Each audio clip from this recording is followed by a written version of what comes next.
Hey everybody, my AOL password here with another video game review. Today we'll be actually doing two games in one.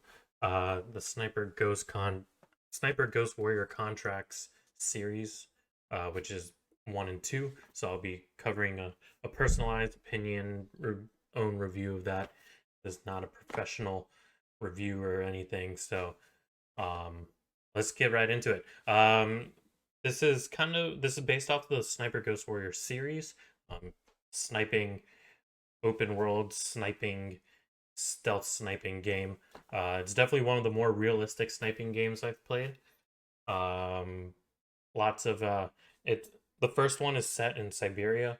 It puts you on a separate like region, big maps that have multiple objectives and missions that you can do on them, and to complete the level, you have to do all of those.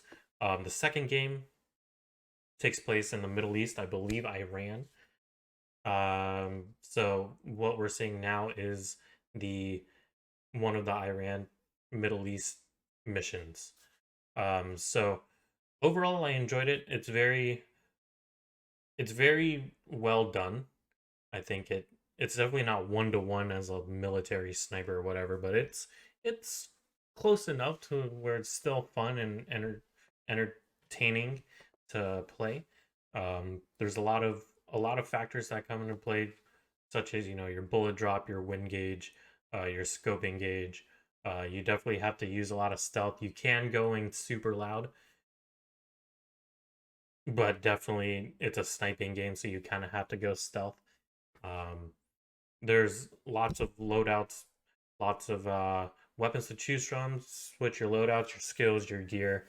There's a number of those where you can cater to your play style and go from there. Each mission has about five or six, or each region has about five or six mission objectives in terms of like campaign, and then they have like challenge objectives and collectibles that you can go in there and get all for yourself.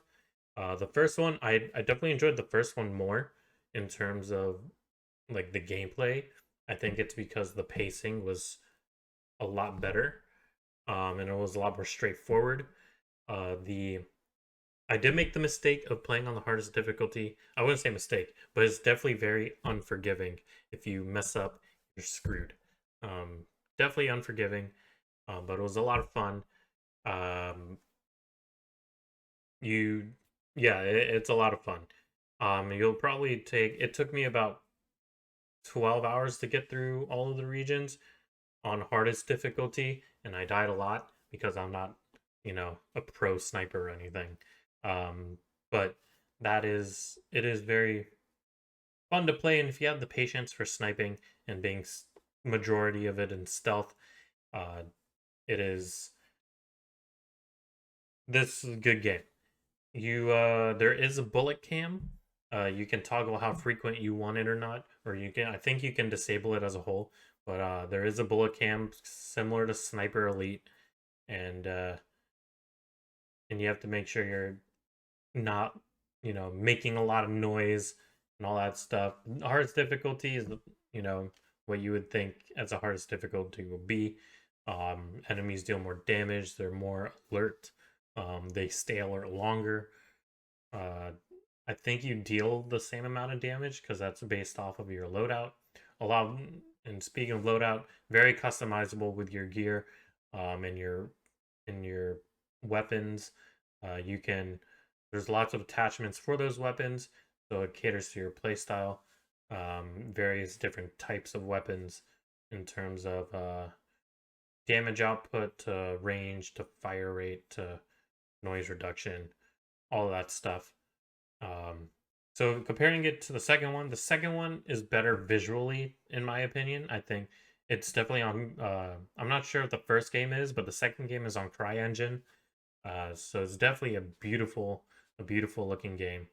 Uh, Gameplay wise, I thought it was much more annoying because the pacing was super off to me, and they changed the way some of the missions work. It's The second one focused more on long range sniping versus go here, eliminate this, do all these other objectives. Half the game is just like long range elimination, like 13, 1,000 meters to 1,500 meters out. Um, and it's and you have to do little things in there. So it can get pretty annoying if you're not a good long range sniper like myself. I am not. I'm definitely more medium and close range. But it was it was just weird for me.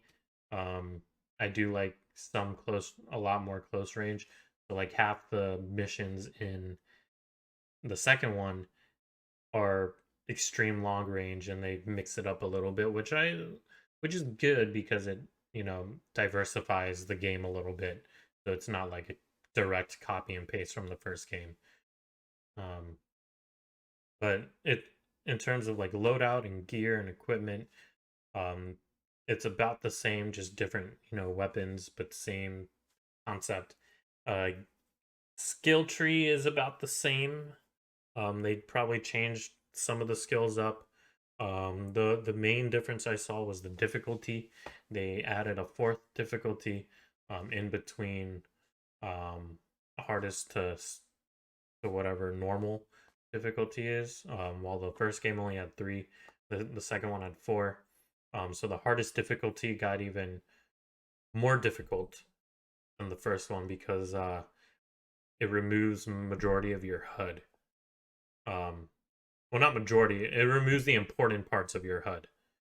Um, yeah. So the first one, you still get you. I think you still get your full HUD, but it yeah. Anyways, overall, I think it was a good game or good series. I enjoyed the regular the mainline series of the Sniper Ghost Warrior games.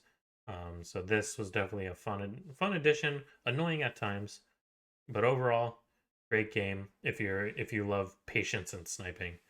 Um, yeah, I think I would give it an 8 out of 10. It was definitely well optimized. It performed well, ran well.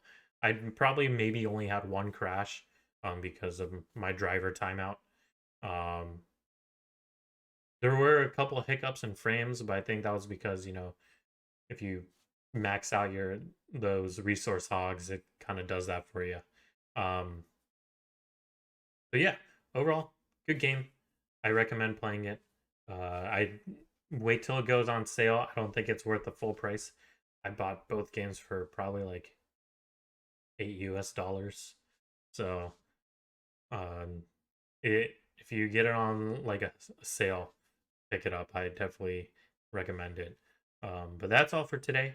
Hopefully, I get to see you in the next game review. I think we're working through Final Fantasy VII's remake right now, and a game called Strange Brigade, which is basically another version of Sniper Elite and Zombie Army Trilogy, but instead of zombies, it is mummies, and like, uh, which is basically zombies, but like, you know, mummies. So, be on the lookout for those. Follow me on my socials, my Twitter, Twitch, Discord. Uh, all those links will be in the description below. And I'll see you all in the next video. So, adios.